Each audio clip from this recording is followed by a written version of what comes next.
Why do billionaires pay millions of dollars for paintings that look absolutely terrible? It's not because they love ugly art. It's because they understand something you were never taught. Here is how it works. When the tax authorities send a billionaire an $80 million tax bill, they don't pay for it like normal people. Instead, they go shopping. Not for a yacht, not for a mansion, but for a painting. They drop $50 million on something that looks like a child threw paint at a wall. But here is what most people completely miss. They do not hang it in the living room. They store it in a free port. A free port is basically a high-security warehouse where the ultra-wealthy park their assets and bypass most tax rules entirely. The painting just sits there, tax-free. Now here is where it gets powerful. They put it up for auction. Other billionaires in the same circle start bidding against each other. Not because they want the ugly painting, but because by doing so, they artificially inflate the price on paper. That $50 million painting.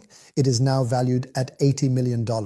And here is where the real move happens. They do not sell it. They donate it to a museum. And the moment they do, the government hands them a full $80 million tax write-off. That original tax bill? Gone. They paid zero to the government, offloaded the painting, and now the world calls them generous, art-loving philanthropists. The museum gets a headline. They get to keep their $80 million. So the next time you see an ugly painting sell for millions, understand this. To billionaires, it is not art. It is a financial weapon disguised as culture, and the system was built to let them use it. If you want to learn more ways billionaires protect their wealth, comment wealth and I will personally send you my playbook. Together from the emails and other intelligence sources. Charlie Kirk was never shot with a bullet. He was accidentally decapitated by a piece of shrapnel from a miniature explosive planted inside his micro. The device was supposed to blow out his chest cavity, but the explosive malfunctioned. Instead of detonating downward, it ripped upward and took his neck. That is why security immediately ripped every device off the stage. That is why the security camera behind Charlie was yanked from the wall on live feed. That is why they literally stole his body from the scene before the coroner could arrive. That is why Netanyahu went on television within minutes to say it wasn't Israel before anyone had even asked. That is why the FBI took forever to find the killer. They had to rush manufacture evidence to match the lie.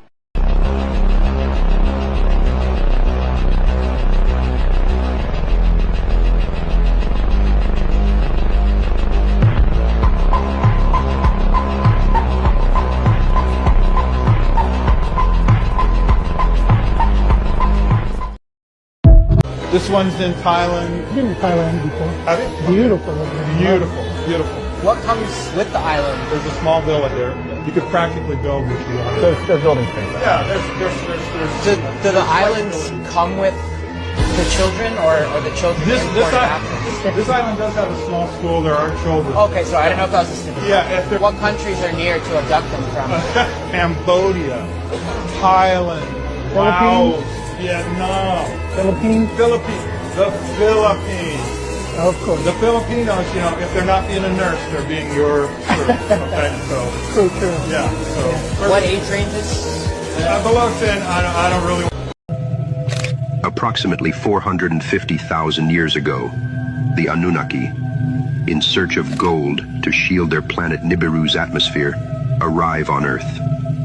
Their first settlement is established in the Persian Gulf region. Initial phase. They begin their operations by mining gold in the southeastern Africa region. Due to labor difficulties, they genetically engineer Homo sapiens by combining their DNA with that of existing hominids to create a more suitable workforce.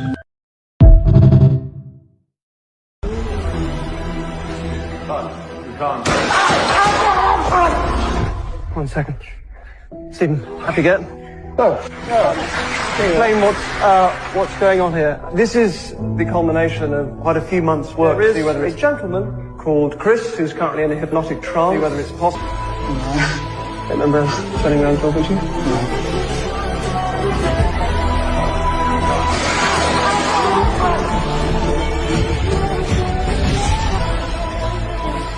Remember that bit? No. Yes, at the moment you will have no memory of the story, but you just assassinated a national treasure. You shot me.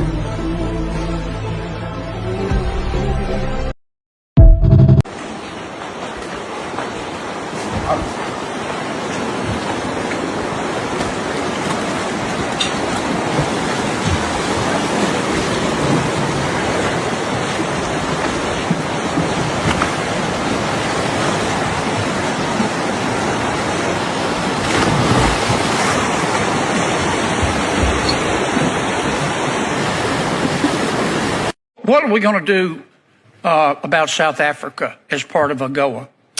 Well, I mean, South Africa is clearly not America's friend. That's correct.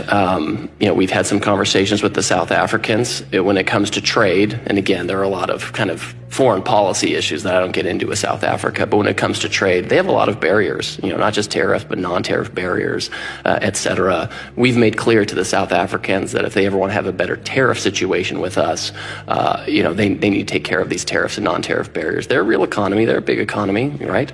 They have an industrial base. They have an agricultural base. They should be buying things from the United States. But if you extend AGOA for 1 year without reforming it, that's going to benefit South Africa, right?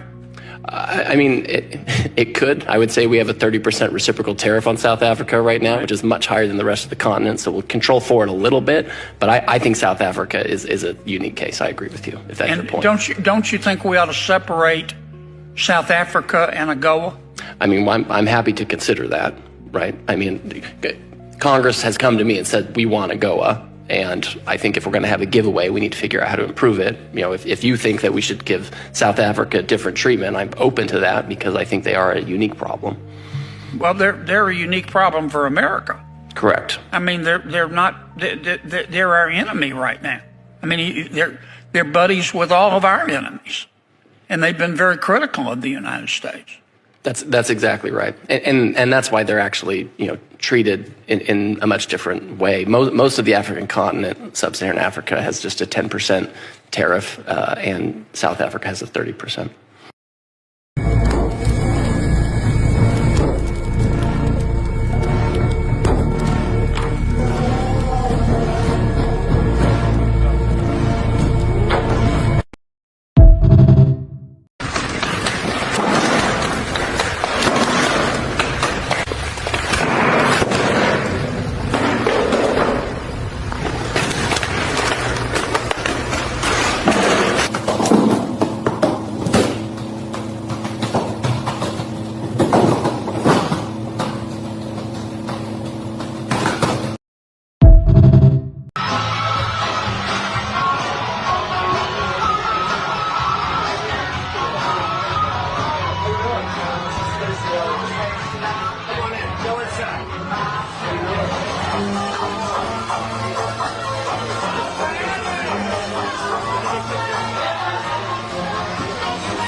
In the 1960s, there was a black man in Africa who came in with abilities complementary to those of Jesus.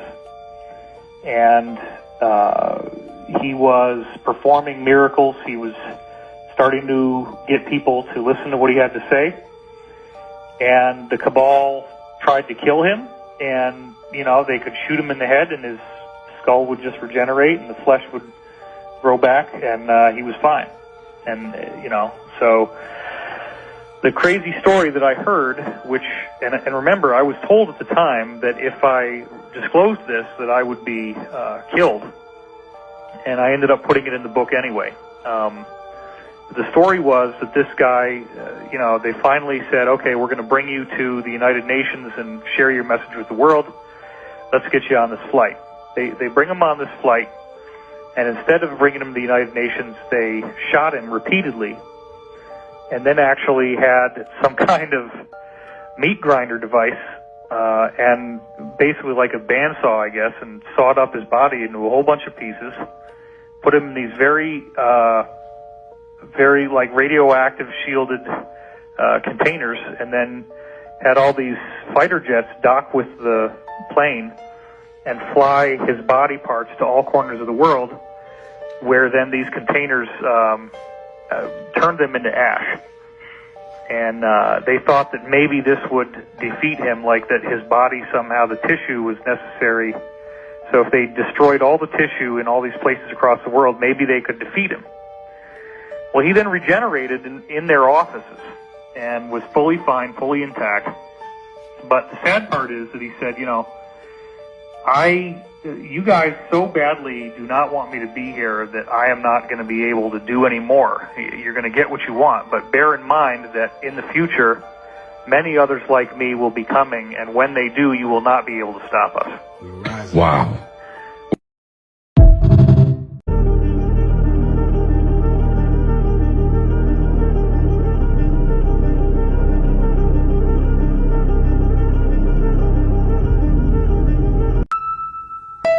If I offered you $10 million, would you take it? Yes? Yes. And what would you say? Thank you? I would. I'd say thank you. But the only catch is you don't get to wake up tomorrow. Would you still take it? No. Exactly. So, that means waking up tomorrow is worth more than $10 million. So wake up with a smile on your face every day and say that you're worth $1 million. That is some high quality advice. That was amazing. That was really good. Thank you so much.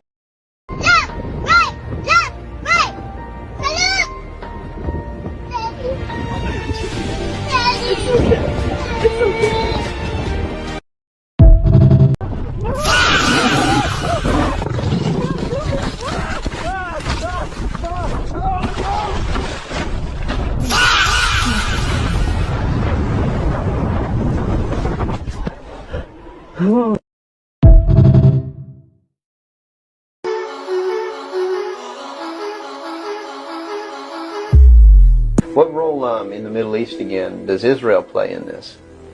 Israel was created as the instrument to bring about the Battle of Armageddon and the fulfillment of prophecy, a war that will be so terrible, where nuclear weapons will be used, so that the American citizens and the other people in the world will get down on their knees and beg for no more war. And what is the answer to that?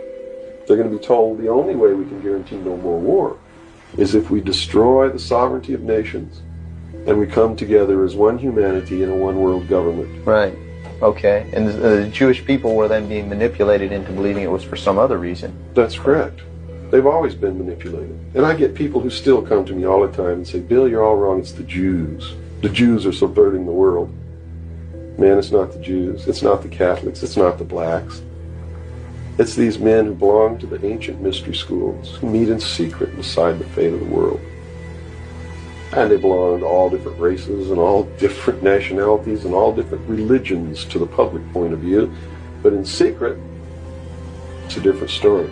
At the highest level of all countries, they all belong to the same club. And we, the people, sit back and we watch this grand drama which is being played out for our benefit. Not theirs. If it wasn't for us, we wouldn't even have to do any of this. But you see, they just can't come out and destroy all of us because they need slaves. They need people to make their shoes, and make their cars, and mine the ore. They need worker bees, and that's what we are.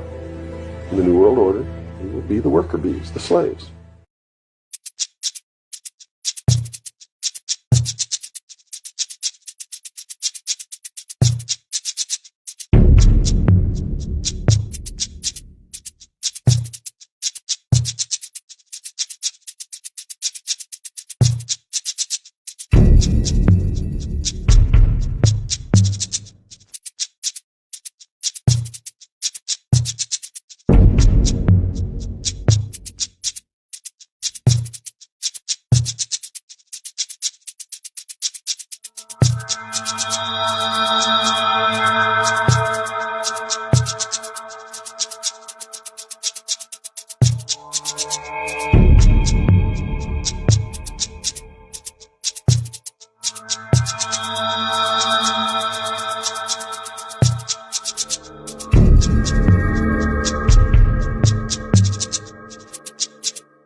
They told me I was crazy when I told them the clouds might be man-made and used to block out the sun. So look, use this video when they try to call you crazy.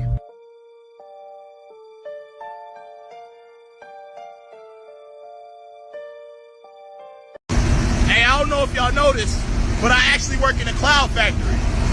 We create clouds and make rain for the city of Chicago. The government doesn't want you to know this. We control the climate.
She's getting beat to pork in the corner. Oh shit, let me back up. Oh shit.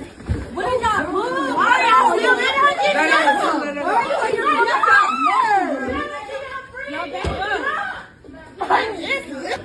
I'm working my wait, get off her. Come on, y'all. Get off her. Get off her. Okay, she got over. So move. That's fine. Get off her. They fighting. Let them fight. They fighting. Let us know when you're tired. What the hell is my wig? Just let them fight. Move. Hold on. Don't push her. Move. Let her go. Come on. Got you. Am I green? This ain't yours. This ain't yours.